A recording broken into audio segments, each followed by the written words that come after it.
Welcome to Influential Entrepreneurs, bringing you interviews with elite business leaders and experts, sharing tips and strategies for elevating your business to the next level. Here's your host, Mike Saunders.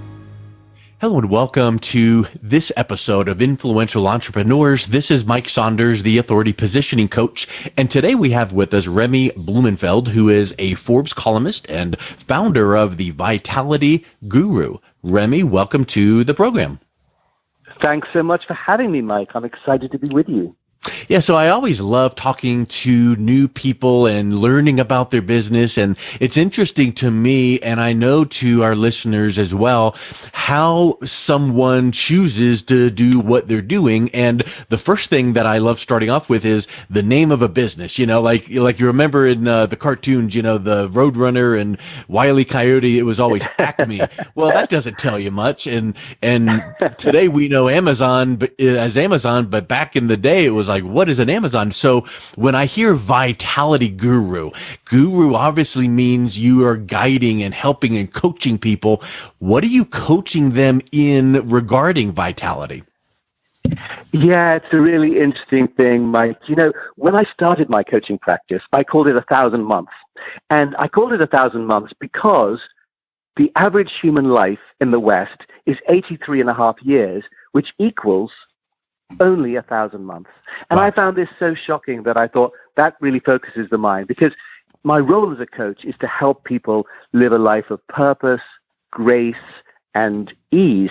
And somehow doing that becomes so much more important when you realize you've only got 1,000 months to do it in. And most of the people I end up coaching are halfway through that, at least by the time they get around to calling in my services. So they don't have 1,000 months left. If any, you know, they're lucky if they've got 500. So I started by calling it 1,000 months. And when I ended up explaining people the answer to the question you just asked with 1,000 months, I saw their face drain of energy and they went white and they looked really depressed. And I figured that wasn't really a good name for a coaching practice that left people feeling depressed. So what's the inverse of that, if you like, is the vitality. The vitality is what fills those 1,000 months and makes it worth living. And in a sense, everything that I was talking to you about in terms of fulfillment and purpose and grace and ease, all of that is around living a vital life, because what else is life for if not to be vital, full of energy? And of course, I'm not really coaching people in fitness, but fitness is a part of that vitality too. Yeah. Well, just like, I'm certain that you don't coach people in nutrition, but that's an element. I'm certain you don't coach people in how to manage your money, but that's an element in, because if you or relationships.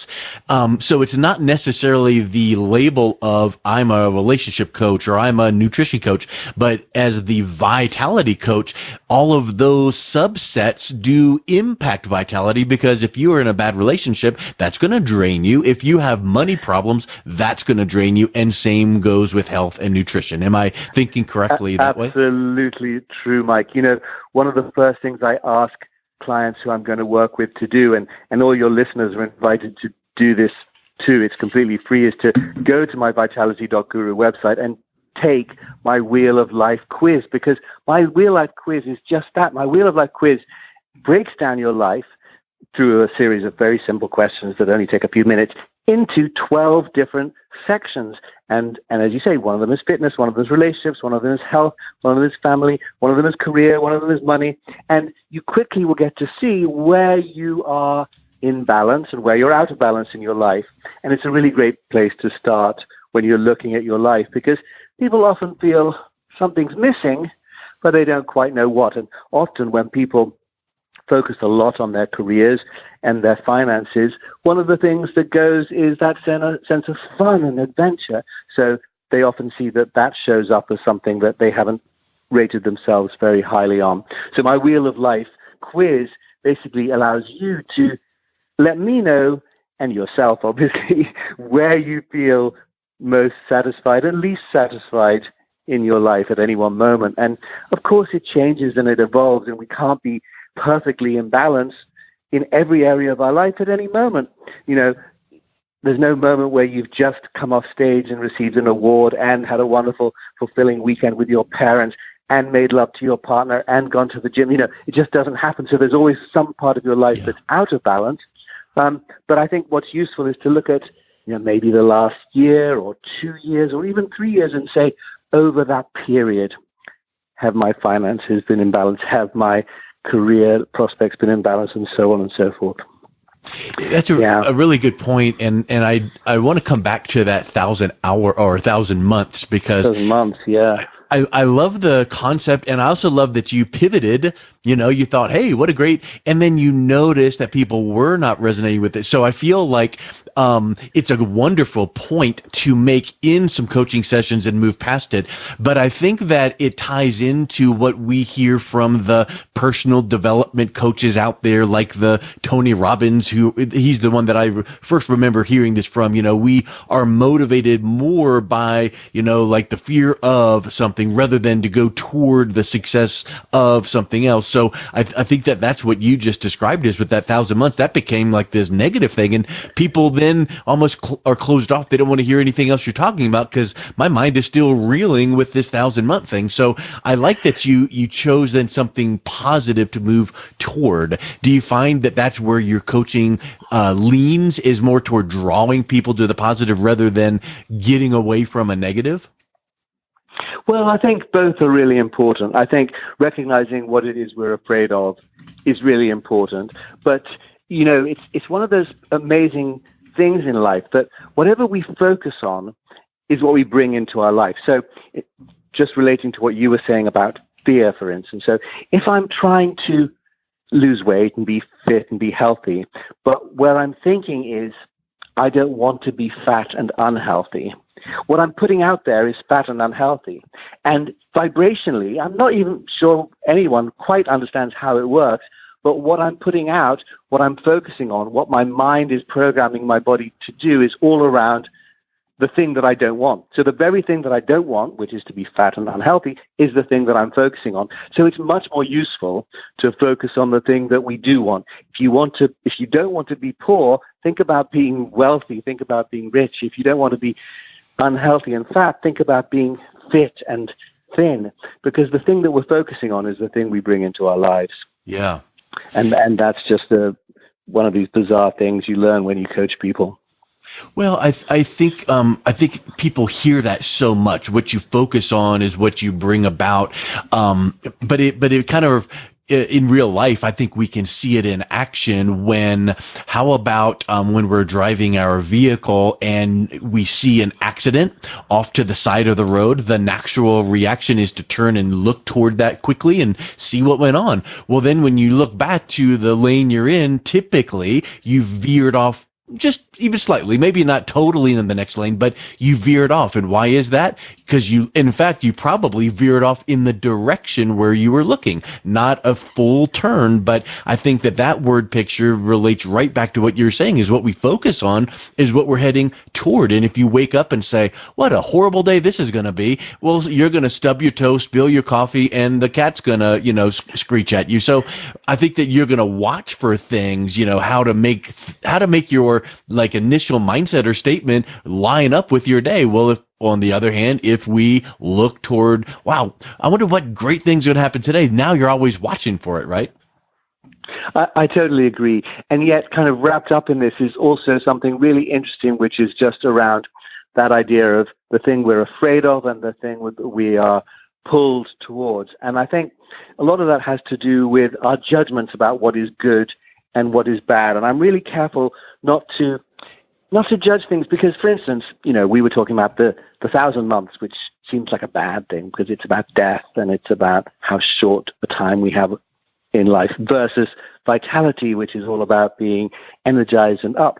And yet neither is good or bad. They're both part of our reality. And I think recognizing that we are afraid of death, that we have a short time, but that we also want to be vital, both are very important. And, there's often a lot of judgment against negative emotions. You were saying about how we focus on a crash and then we veer off to the right, or if we think we're going to have a bad day, we do have a bad day. But, that's all true, and yet it's fine to feel low. It's fine to wake up and feel less than vital, less than energized. It's fine to recognize that that is part of our makeup, part of our balance, and but move quickly past be that, positive right? the whole time. Yeah, I just think to spend too much energy focusing on being positive doesn't allow. We have a range, and the range needs to be quite wide in order to feel great joy. Because I think what a lot of us do is we try and anesthetize ourselves against negative, what we believe are negative emotions: pain, grief, sadness, loss, sorrow, failure. And actually, when we feel those things less, we also feel joy and an exhilaration and abundance less too. And so I think it's really important to be fine with both. If you think of yourself as a piano, you've got a big range of keys. And if you don't have the low notes, you won't have the high notes. Yeah. Your keyboard will just be much smaller. And I think that's also a shame. That's a great point, because you need the low notes the same as the high notes. And in fact, I'm not a piano player. I play guitar, but my wife and daughters play piano, and I'll bet that this is an accurate statement. Sometimes you need the low note along with the high note to make this, combined sound or note even better. So it's not like either or, it's, working in conjunction with. Yeah, and it's just allowing ourselves to feel sadness in order to allow ourselves to feel joy, to have that range, and to not label things as good or bad too quickly. So, Remy, you're a coach that works with leaders, entrepreneurs. What do you think is maybe the biggest or most common obstacle that you see them experiencing that keeps them from achieving what they want to achieve in their dreams or their goals? Yeah, it's a really interesting one. Freud, the famous psychologist, once said that if he was given the choice between a rich patient and a poor patient, he would choose the rich patient every day, because the rich patient already knows that money can't buy them happiness. And I think what's interesting for me around coaching people who are working in creative sectors, they're doing what they want, they're living their dreams, so they can't actually blame any deficit on that, because they've chosen to be the leader of an orchestra, or the head of a publishing house, or the director of a television studio, whatever it is they might do. They're doing what other people consider to be their dream, and they're doing what they consider to be their dream. They're living a life at work that should be full of purpose and fulfillment and joy. And yet, it just often isn't. So the biggest thing that I find with clients is that they should have a life that they love, but they don't. And unpicking why that is and correcting it is part of my joy as a coach. And very often it's simply to do with that wheel of life that I talked about earlier, that some part of their life is out of balance, is suffering, is not there, is not fueling them because they're focused on another aspect. And sometimes it's because, this is a very frequent thing, Mike, actually, that we go into some sphere of endeavor because it pulls us towards it and it brings us joy. But the higher you get within that sphere, within that field, the more removed you become from the joy of whatever it was that brought you in. So you might come into music because you love playing the violin, and you end up running a symphony orchestra, and you end up doing things which are more to do with administration and banking and HR and PR and less of what you actually loved in the first place. So it's a combination of those things. It's that when we're very successful at something, which many of my clients are, and we're doing what we love, we feel we should have joy, but we often don't. So bringing that into people's lives is what I do. Yeah. And you talk about the feeling of success needs to be aligned with values. And I think that's a really common statement that people would either or both agree with and say, yeah, I hear that all the time. My success and values need to be aligned. Otherwise, there's some, cognitive dissonance. How does that tie into your success as an entrepreneur, and then now what you're able to bring from your entrepreneurial background and then help the clients that you coach? Well, I think I became a coach because it was more attuned with my values. I still produce TV shows. I'm still an entrepreneur in that I support other people in their businesses. And yet my coaching is my calling. And, I was doing it unofficially without any qualification for years, because when you get to a certain level in a creative sector, what you end up doing effectively is coaching other people. The only thing is they don't know they're being coached. They didn't come for coaching. They didn't ask for coaching. They didn't want coaching, and you don't know how to do it. So I was doing it without training with people who didn't want to be coached. And having gone through the CTI, which is the Coach Training Institute process of training, I discovered everything that I didn't know. It's a bit like what I did earlier when I studied as a grief counselor. I discovered that all the things that I've been doing for years with people who had lost someone were actually not the helpful things to say or do. And so now that I'm fully qualified as a coach and have been working in this area for many years, I just feel like this is what I was brought on earth to do now. Obviously, I wasn't put on earth as a baby to coach. I think you have to have some experience in order to do it. But I found that. And it was what I was gravitating to anyway in my previous incarnation as an entrepreneur and TV producer. So it feels right to me. And when I set out to find my own coach in this field, this is kind of what called me to become a coach professionally. When I set out to find a coach for myself as an entrepreneur and TV producer, I really struggled to find somebody who understood my world and was sort of leading a life they loved as a coach. And I know this sounds strange, but when coaching is so much about supporting people to lead a life they love, you kind of want to see that your coach is leading that life too, because as Noel Coward, the British playwright, once said, and it amuses me to quote him, but he said, you know, the prow of a sinking ship is hardly the place to deliver a lecture on seamanship. And, you know, it's sort of true with coaching. Coaching from some miserable, disorganized, flailing life is not really the right place to coach people from.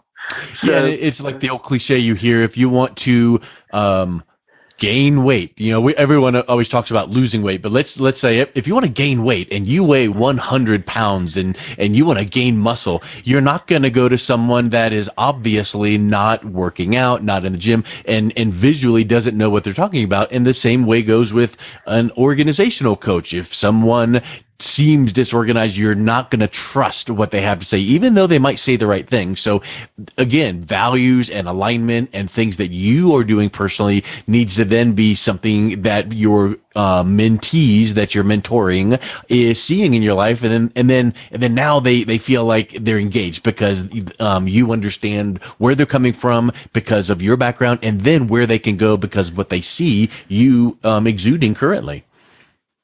I think that's so true, and I think particularly when people come to coaching, they want to be coached by somebody who has achieved success in a similar field. So, although the truth is, because of my training, my experience, I could equally happily coach people, and I have done, who run hedge funds or presidents of banks.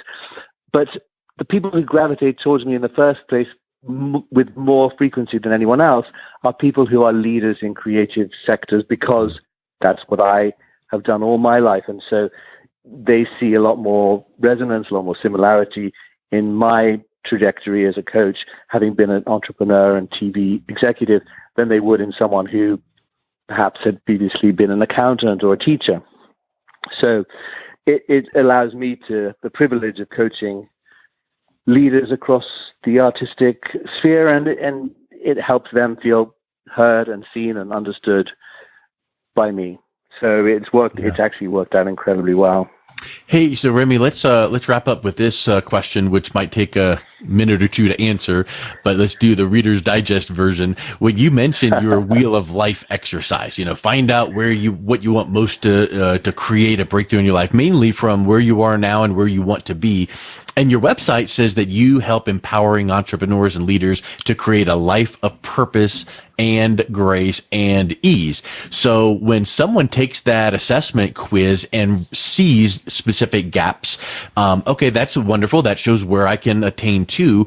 What's a tip to maybe one or two things that someone can begin taking action on to make progress that way? I know that there's a whole long process and everything, but what's one or two things that someone could make some actionable steps toward? Well, look, I'm a big one for this. So what I really encourage everyone to do is set your own goals in every area. So the Wheel of Life has 12 different quadrants, but I suggest you just do 4 or 5 pages. So on one page, just list your goals and aspirations for the year ahead. And by the way, the year can start anytime. It can start as easily in September as in the calendar year. So start the year from 1st of September and say, what do I want to achieve in this area? And one area could be health and fitness. One area could be career and finances. One area could be fun and adventure. One area could be home and holidays. One area could be personal relationships. Just put the headers on each page and then make some very clear, measurable goals that would look like success to you in that area. So you said, for instance, if one particular sphere of your Wheel of Life is out of balance, maybe it's, I don't know what, let's keep it simple, maybe it's finances. So what would success look like to you in the area of finances in the year ahead? And it's really important to commit to this, Mike, because otherwise what happens is you end up measuring yourself by what you didn't achieve or by what other people achieved in that area or what you thought you would have liked. But committing and saying, you know what, for me, success in the area of finance would look like this number of sales, this number of clients, this amount of income, this amount of savings over the year, and commit to that. And then under that, how are you going to achieve it? And the same would be true, if it was weight loss or health and fitness. If I want to reach this target, which is this weight, this ability to lift this number of weights, whatever it is, how will I do that? How many times will I need to go to the gym? Do I need to hire a personal trainer? How do I need to adjust my diet?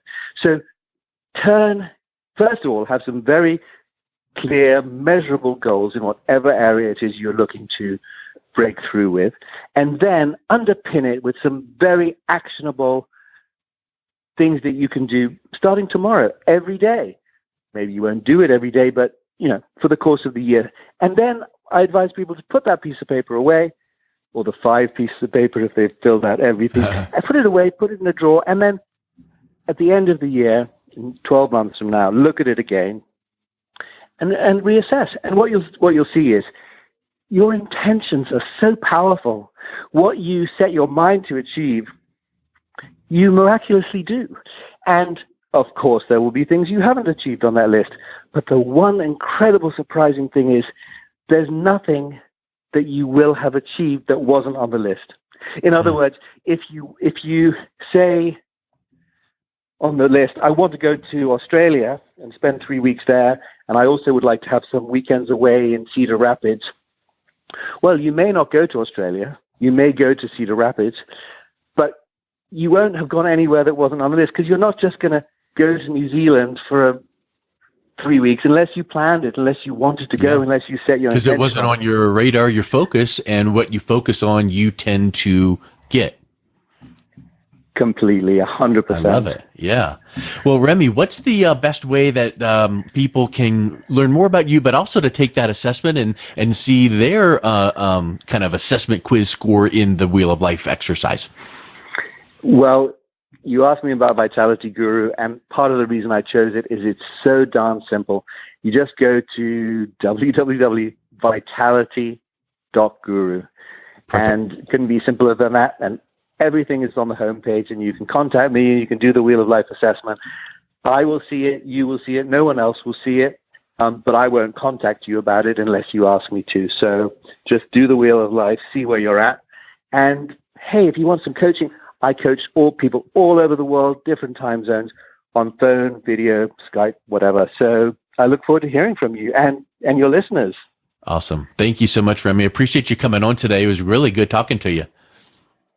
I really enjoyed it, Mike. Take care. You've been listening to Influential Entrepreneurs with Mike Saunders. To learn more about the resources mentioned on today's show or listen to past episodes, visit www.influentialentrepreneurssradio.com.